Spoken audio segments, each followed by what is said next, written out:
Let's bring you up to date with how my ADHD diagnosis journey is going. I'm not outside today, it's really hot, and I had a really bad night's sleep, not because of like ADHD, just because I'm on the keto diet. One of the things is that you pee a lot, and if you drink the water too late at night, like I apparently did, then you wake up at 3 a.m. having to pee. I will say, if you suffer from sleep deprivation, ADHD or not, the keto diet seems to have really helped with that. I generally have really, really terrible quality of sleep. For some strange reason, I can drink a coffee and then go straight to bed. I was told by Eliza, my OCD, my ADHD friend, that that's actually one of the signs that you might want to get tested for ADHD, because you have a low level of dopamine when you have the caffeine that helps bring it back to a normal level, and your brain can stop searching for dopamine and allows you to catch up on all the sleep that you have been deprived of. Anyway, I did a video last week or maybe earlier this week saying I wasn't sure if I wanted to get tested or diagnosed officially for ADHD. Reason for that was I didn't really see the benefit of it. Now, having spoken to Eliza yesterday and gotten some clarification around exactly the process, I think I do want to proceed with an official diagnosis and potentially seeking medication. Why? Because worst comes to worst, I can come off the medication. I mean, I've survived this long without it. So if it goes terribly, I just come off it. No harm, no foul. At least I went down that diagnostic path and I will know. Best case scenario, there could be a lot of things in my life that would improve. Focus, prioritization, time management, etc. I do want to make it very clear that there are some, and it was really helpful speaking to Eliza about this yesterday, because she's someone who's gone down the medication path and has basically had to figure it out all herself, because it wasn't a simple journey for her at all. Having said that, apparently most people's journey is a lot simpler, but she's had to figure it all out herself. So she was talking about compromises. One of the things I was worried about with medication, firstly, I don't really like medication, full stop. I think part of that is because both my parents are doctors, and now even my brother's a doctor, and that bit of opposition in me is like, if I have a headache, I don't want to medicate. Let me just go to bed. I can deal with a lot of things without taking medication. I don't want to take a Panadol or an aspirin unless it's really necessary. So it's always funny when, filling out those sheets, like, are you on any medications? No. Everyone else seems to be like on 5,000 things.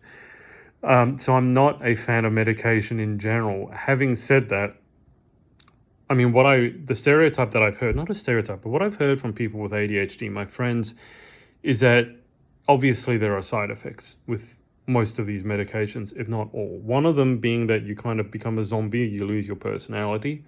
Another person told me that when she takes it, all she can do is focus on the one thing that she comes across first thing in the morning, and she can't do anything else, which to me kind of defeats the purpose, because unless that one thing happens to be the thing you need to focus on, that doesn't seem better to me than having difficulty focusing, but now you're on medication, so you have to deal with the side effects and you have to pay for it. So I didn't want either of those scenarios. So me creating content online, I can't become a zombie, and I don't want to become a zombie. I like being a bit weird, if I'm honest. And just being laser focused on one thing, but not really being able to control what that one thing is, I don't think is a net positive. So those are my assumptions about medication, which is why I don't want to go on medication. And if I don't want to go on medication, there's no point getting a diagnosis. After having spoken to Eliza yesterday, I've come to realize it is a path that I think I do want to pursue just to see where it takes me. Now, part of me is curious just to see, what the official diagnosis is.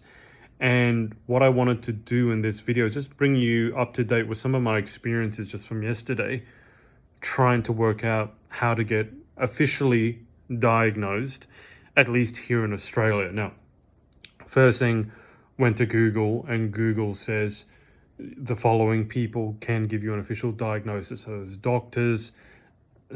That doesn't really happen in Australia. Psychiatrists, which is a subtype of doctor, definitely. psychologists, which I didn't know. I thought only psychiatrists would be able to do it. But then it was also talking about, I think, nurses and physicians' assistants and all these other ones. Here in Australia, from what I've seen, only two people can give you the official diagnosis, a psychologist and a psychiatrist. To see a psychiatrist, you need a referral from your general practitioner. So the doctor itself doesn't give you the diagnosis as far as I understand. The doctor will refer you to a psychiatrist if that's the path you want to go down, and the psychiatrist will do the official diagnosis. You can go to a psychologist without a GP referral, and they can also give you a diagnosis. The main difference is medication. Psychologists cannot, at least here in Australia, prescribe medication. They are not doctors. They do a different branch of study. Psychiatrists are medical doctors, medically trained doctors, and then chosen the psychiatry specialization, as far as I'm aware.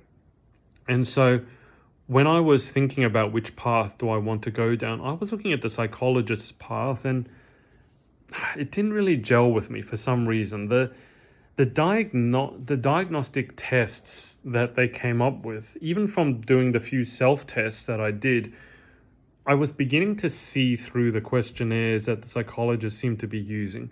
And that's not good. So for example, I could look at a question and say, okay, if I want you to diagnose me with ADHD, I answer it this way, this question this way. If I want you to diagnose me as not having ADHD, then I'll just answer it this way. And so everything was just so subjective, and it was impossible for me to separate myself from the result that I wanted. Like, did I want to be diagnosed with it or not? And it was very clear which answers I should be giving to the questions depending on which result I wanted. And that seemed messy and fraught with a lot of pitfalls and dangers to me. So psychiatry, the diagnostic process itself, I'm not sure if it's completely different, but the psychiatrist can prescribe medication. Psychologists are able to administer non-medical interventions. Cognitive behavioral therapy, for example. I think the other one is DBT, which I think is dialectical behavioral therapy. That's something that's crossed my radar. I'm not exactly sure how that works, but they can do the non-medical interventions.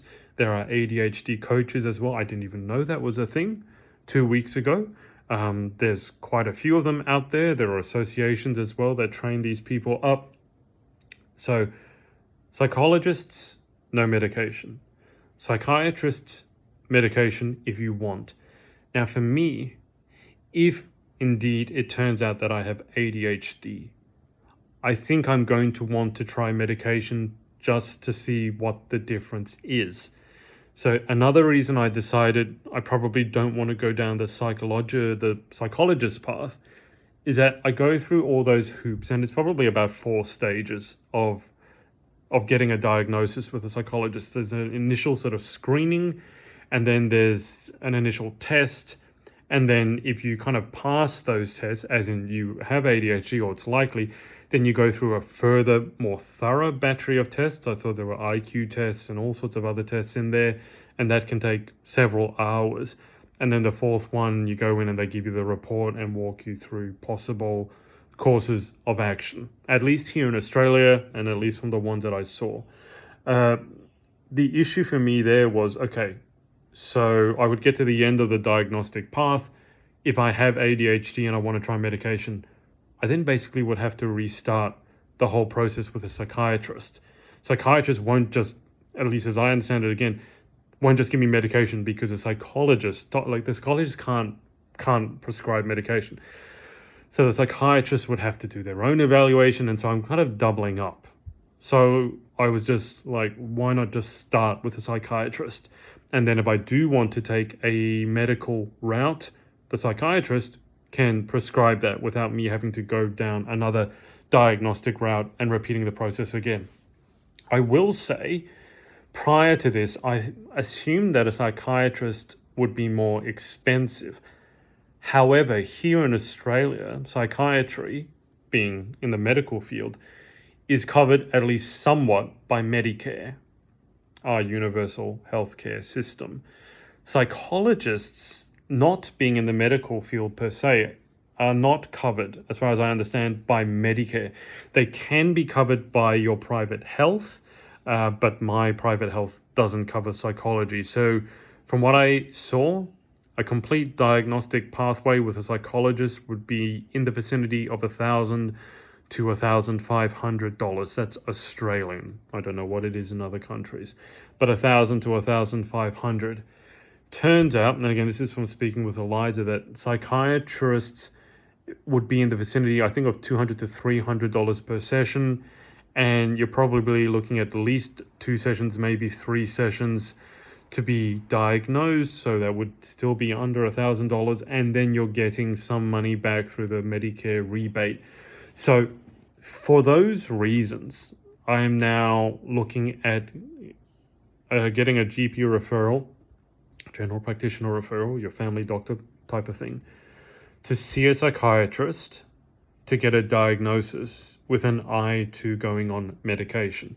Now, again, it's just because I want to see what happens, and I don't see, like, as I said, worse comes to worse.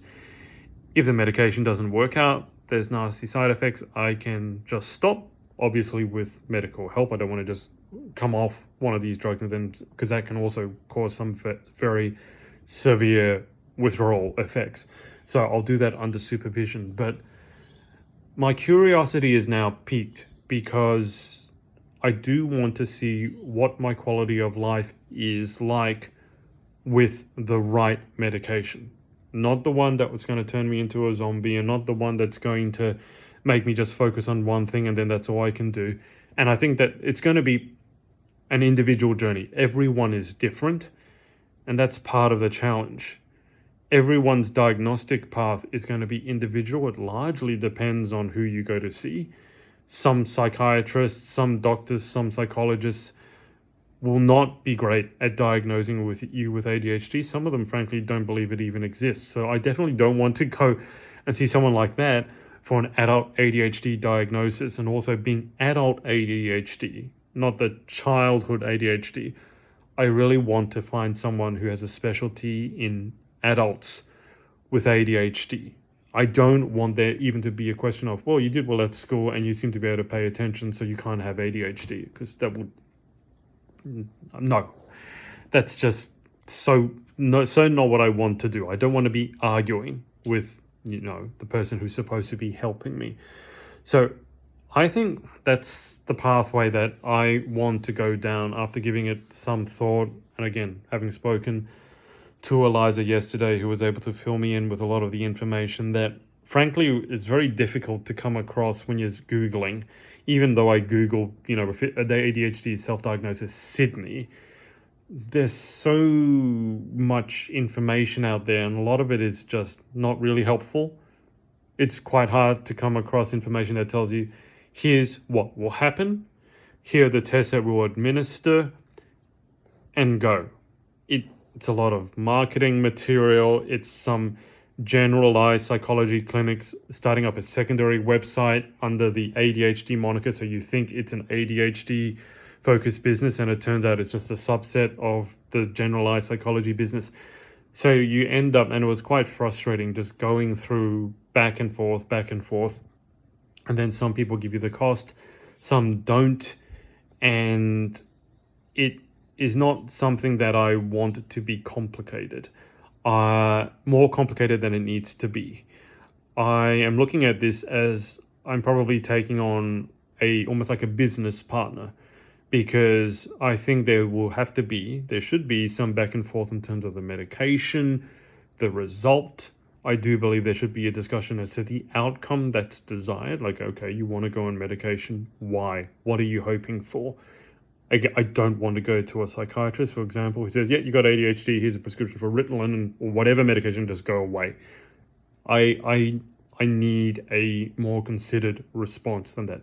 Basically, I need someone who's going to listen to me and a bit of my story. I don't want to bore the pants off of them, but I do want something that takes into account my story, my desired outcomes, etc. So that is the plan of attack at the moment. And I'm telling you this because if you're considering going down a diagnostic pathway yourself, or you've been down one, let me know below. Let me know what your pathway was like, or if you have any recommendations for myself. I just want you to know that it can be pretty overwhelming, especially if you have, like many people do, rightly so, a bit of a phobia, or there's a stigma attached to going to see a psychologist or a psychiatrist for the first time because it means you're crazy or whatever it is. And I still think there is a little bit of stigma in today's society around that, not as much as previously, thankfully. But even within yourself, you kind of need to admit, okay, I need help. Things could be better. Let's bite the bullet and find out. It does take that sort of leap of faith to start looking.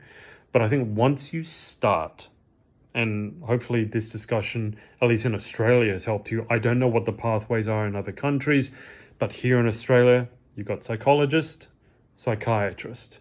Psychologists can't do medical interventions. You need to see a psychiatrist afterwards.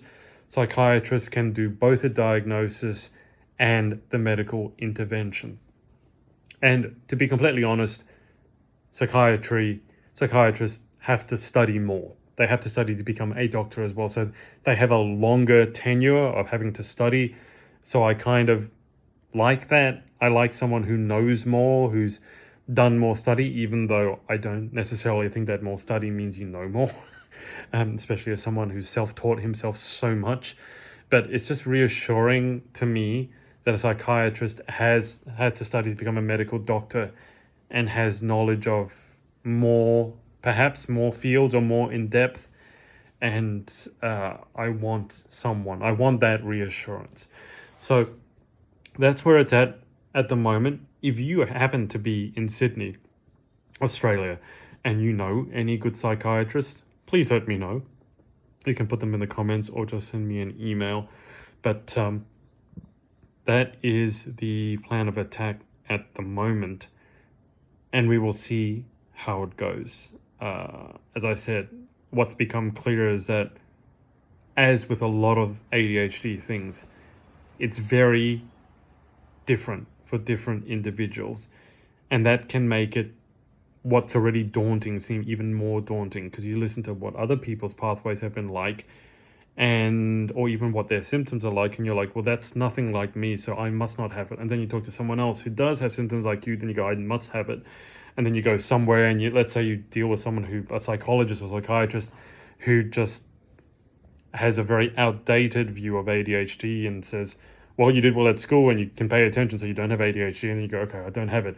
But then you keep watching all these other people say, no, you do have it. So it can be very confusing and very overwhelming. Do your research, I would say. But at some point, it's you who's in charge. I think you need to remember that as well and balance those two. Just because the doctor tells you what to do or what you have, if it doesn't seem to gel with your experience, then feel free to seek out another opinion. In fact, go get another opinion and start educating yourself about the condition, the different ways it can manifest.